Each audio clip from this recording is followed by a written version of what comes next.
আপনারা যারা মোতালা করেন, এখন তো অনেক আলেম ফেসবুকের মোতালা করে, এটা আলেমদের ধ্বংস করে দিচ্ছে। আমি দেখছি এখনো বুজুর্গ আলেমরা ফেসবুকে চিনেও না। তবে এই বুজুর্গ আলেমদের উচিত ফেসবুক দেখার জন্য একটা টিম রাখতে হবে। 3 দিন আগে ঘটে যাওয়া সংবাদ তারা পায় 7 দিন পরে, ঠিক না? সেটা দেখতে হবে নিউজের জন্য। কিন্তু মোতালা বাদ দিয়া সারাক্ষণ ফেসবুক মোতালা করলে এলেমটা চলে যাবে। আলেম ভাইদেরকে বলবো অন্তত 4 ঘন্টা যারা ফারেগ হয়ে গেছেন কিতাব মোতালা করবেন। কয় ঘন্টা? এতে আপনার ইলমের ব্যাপক বরকত আল্লাহ তাআলা দান। একজন আলেমের মুজাহাদাই তো ভিন্ন। একজন হক্কানি আলেম ঘুমায় থাকলেও শয়তান তার কাছে যাইতে পারে। বলা হয়েছে নাওমুল আলিমি খায়রুম মিন ইবাদাতিল আবিদ। একজন জাহেল আবেদের ইবাদতের চেয়ে একজন আল্লাহওয়ালা বুজুর্গ আলেমের ঘুমের দাম বেশি। মোল্লা আলী কারি রাহমাতুল্লাহ লেখেন, দামেস্কের জামে মসজিদে এক বুজুর্গ ঢুকতেছেন, দেখেন দরজায় এক শয়তান দাঁড়ায় আছে। বুজুর্গ জিজ্ঞেস করলেন, তুমি এখানে দাঁড়ায় আছো কেন? বলে, ওই যে একটা আবেদ দরবেশ নামাজ পড়তেছে, তার ওয়াসওয়াসা দিও না। বলে, তো ঢুকো না কেন? বলে, একজন আলেম ঘুমায় আছে, ভয়তে ঢুকতে পারতেছে। একজন আলেমে তাকি তার ঘুমটাও এত মর্যাদা রাখে যে ঘুমন্ত আলেমের কাছে শয়তান যেতে ভয় পায়। কারণ আলেম যখন ঘুমিয়েছে সুন্নত তরিকায় ঘুমিয়েছে। মুজাহাদার তৃতীয় সংজ্ঞা হচ্ছে ওয়াকামউজ জালিমিন। কাফের মুশরিক বেঈমান যদি অ্যাগ্রেসিভ হয়, অফেন্সিভ হয়, দিনকে আঘাত করতে আসে, মুসলমানকে আঘাত করতে আসে, তখন ধৈর্য ধরা যাবে না। ধৈর্যের সাথে কাফের মুশরিক বেঈমান অত্যাচারী বিষ দাঁতকে ভেঙে দিতে হবে। আমরা দেখলাম মুজাহাদার ক্ষেত্রে 3টা পন্থা। কয়টা? শিথিল পন্থা, মধ্যপন্থা, চরমপন্থা। সুবহানাল্লাহ। শিথিল পন্থা, মধ্যপন্থা, চরমপন্থা। আমাদের দেশে অনেকে বলে ইসলামে চরমপন্থা নাই। এটা একটা ভুল কথা। ইসলামে উগ্রপন্থা নাই, ইসলামে সন্ত্রাস নাই, ইসলামে সহিংসতা নাই, কিন্তু ক্ষেত্র বিশেষ ইসলাম চরমপন্থাকে অনুমোদন করেছে। শিথিল পন্থা, মধ্যপন্থা, চরমপন্থা। নাসরুদ্দিন নামাজ পড়াবেন, আজান দিবেন, ওয়াজ করবেন, পীর মুরিদি করবেন, এগুলো দিনের কাজ, শিথিল পন্থা। বাতিলকে আপনি ডিবেটের মাধ্যমে পরাস্ত করবেন, এটা মধ্যপন্থা।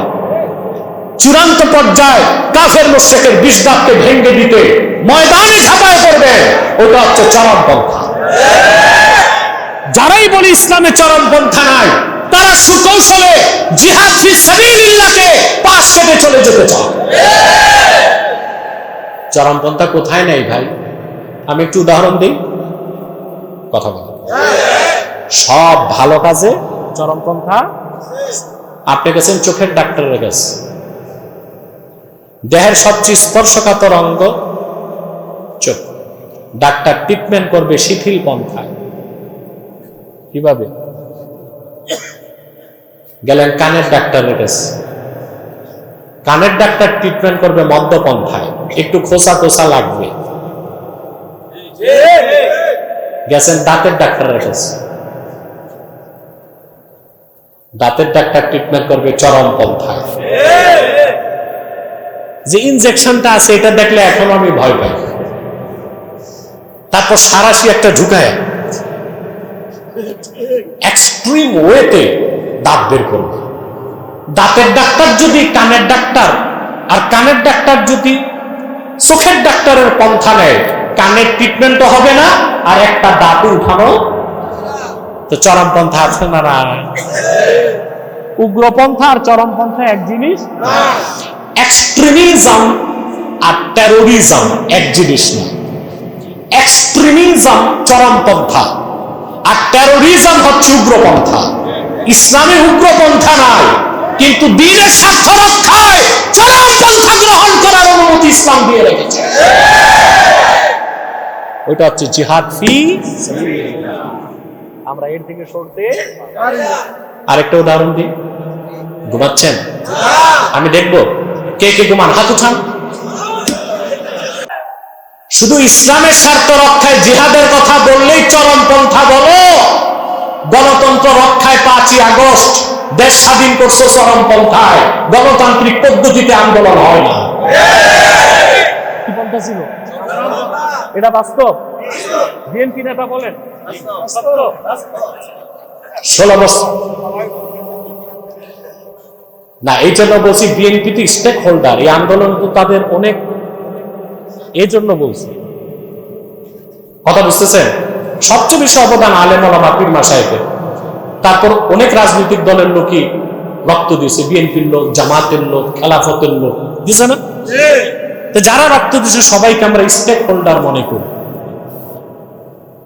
5ই আগস্ট দেশ স্বাধীন করছেন কি মধ্যপন্থায় না চরমপন্থায়? 16 বছর তো মাইর খাইছেন,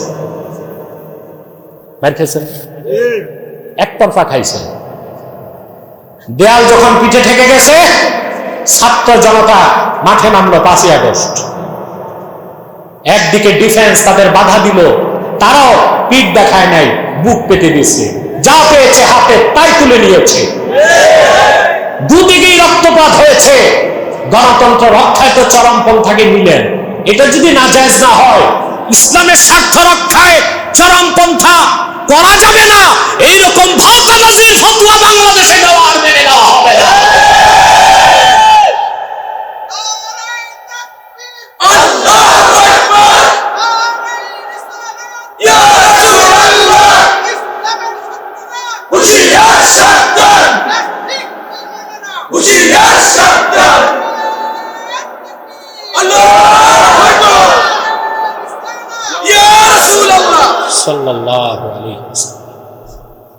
মুজাহাদা বুঝতেছেন? কথা বলেন। আবার মনে করাই দিই, নাসরুদ্দিন ওয়ারাদ্দু আলাল মুফতিদিন ওয়া কামউজ জালিমিন। মুজাহাদার একটা স্তর আলোচনা করলাম, এবার দ্বিতীয় স্তর। মুজাহাদার দ্বিতীয় স্তর হচ্ছে নফসের সাথে লড়াই। নফসের সাথে প্রত্যেকটা হারাম কাজ করতে নফস চায়। আল্লাহ তার হাবিব সাল্লাল্লাহু আলাইহি ওয়াসাল্লাম যা কিছু নিষেধ করেছেন, চুরি করা, ডাকাতি করা, জেনা করা, গীবত করা, শিকায়ত করা, পরের হক মেরে খাওয়া, ঘুষ খাওয়া, মানুষ হত্যা করা, এই সব কিছু হারাম।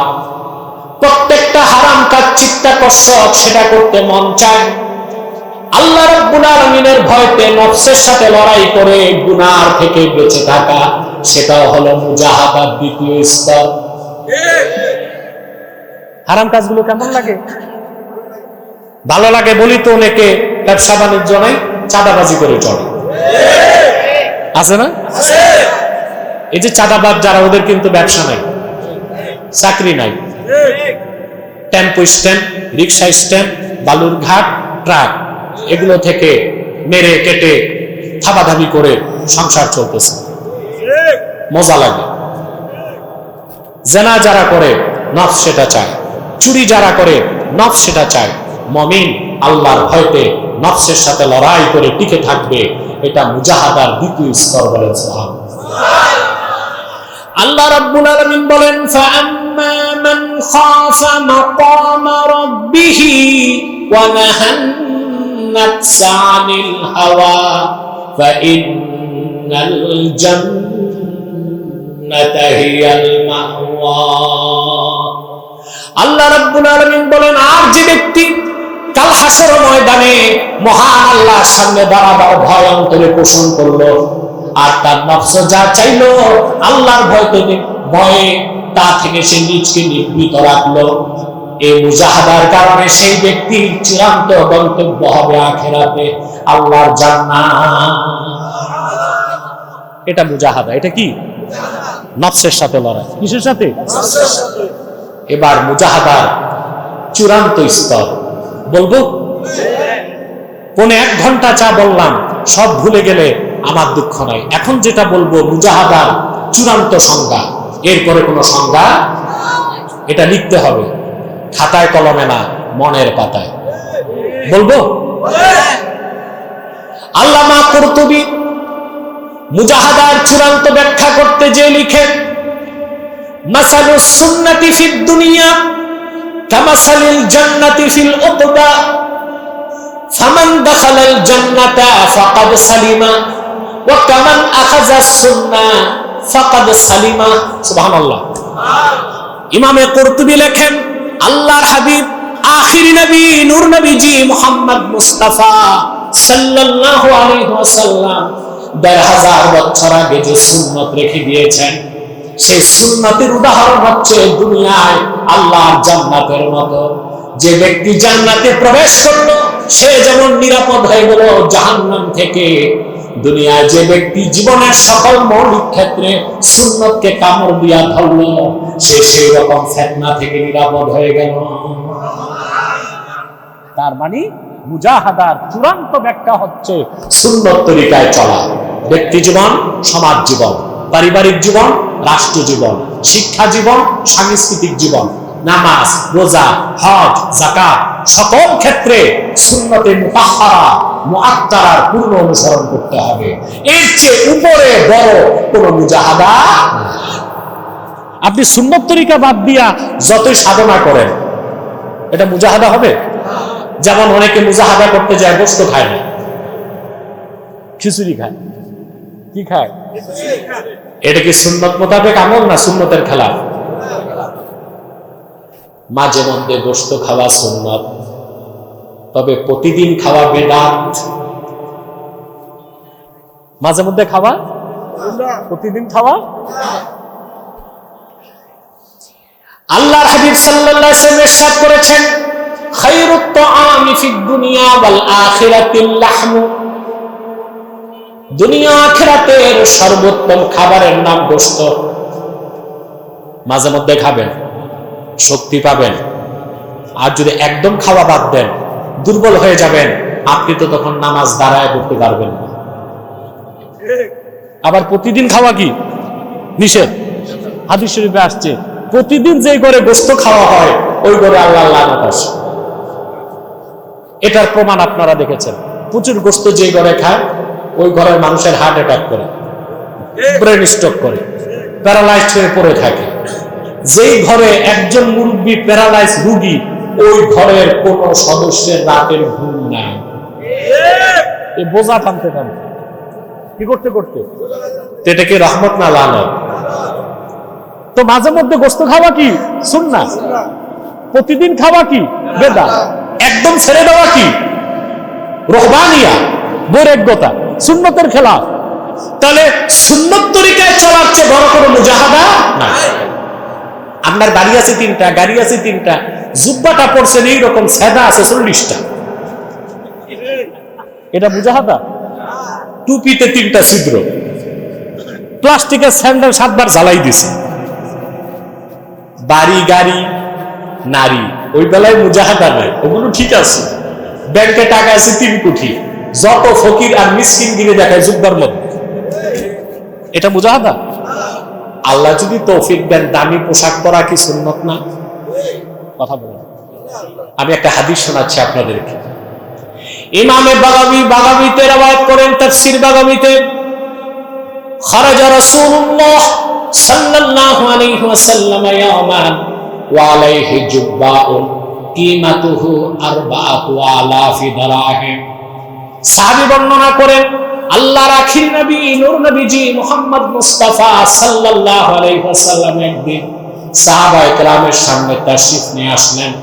আল্লাহর হাবিবের নূরের জিসিম মোবারকে যে জুব্বাটা ছিল, ১৫০০ বছর আগে ওই জুব্বার দাম ছিল 4000 দিরহাম।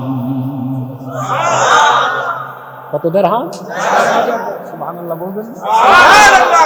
হাদিসের ব্যাখ্যা এসেছে, ওই যুগে এক বাদশা রাসূলুল্লাহর খেদমতে সাল্লাল্লাহু আলাইহি ওয়াসাল্লাম জুব্বাটা হাদিয়া পাঠিয়েছিলেন।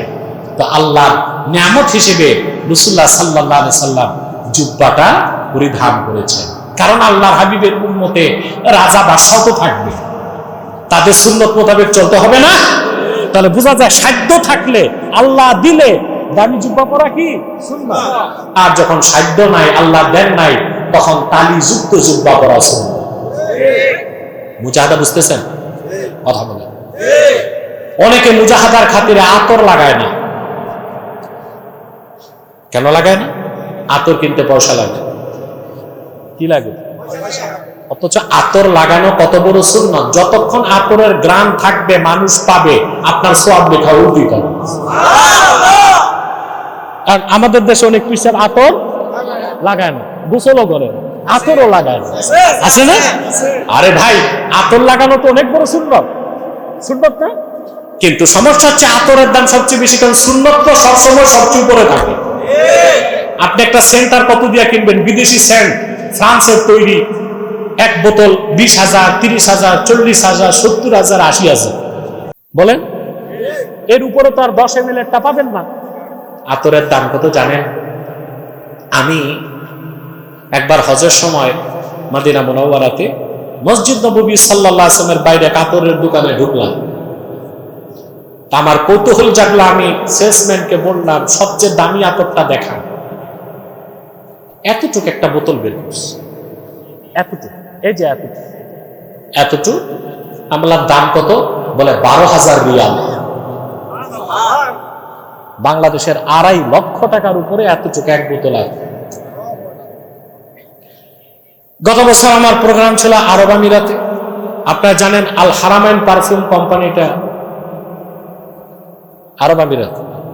তা আমি গিয়েছি শুনে মাহতাব সাহেব তার সিও কে ফোন করছে যে আমার, উনি ছিল সিঙ্গাপুর, যে আমার পারফিউম ফ্যাক্টরিতে আব্বাসী সাহেব একটু আনো, উনি নসিহত করবে, দোয়া করবে। প্রচুর শ্রমিক, 300-400 শ্রমিক। আমি গেলাম, ঘুরে ঘুরে দেখলাম। আমাকে নিয়ে গেল ডিসপ্লেতে, আর ডিসপ্লেতে আতর দেখাতে দেখাতে একটা বোতল বের করছে এত বড়, বুঝলেন? আমি বললাম দাম কত? বলে 8 লক্ষ টাকা। তাই আমি ভাবছি একটু গ্রাম নিয়ে নেই।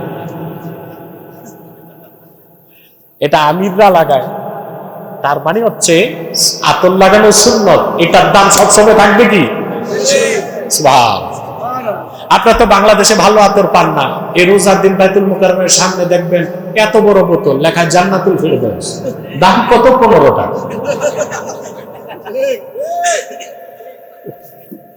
ওখানে তো 15 টাকা সরিষার খাঁটি তেলও নাই।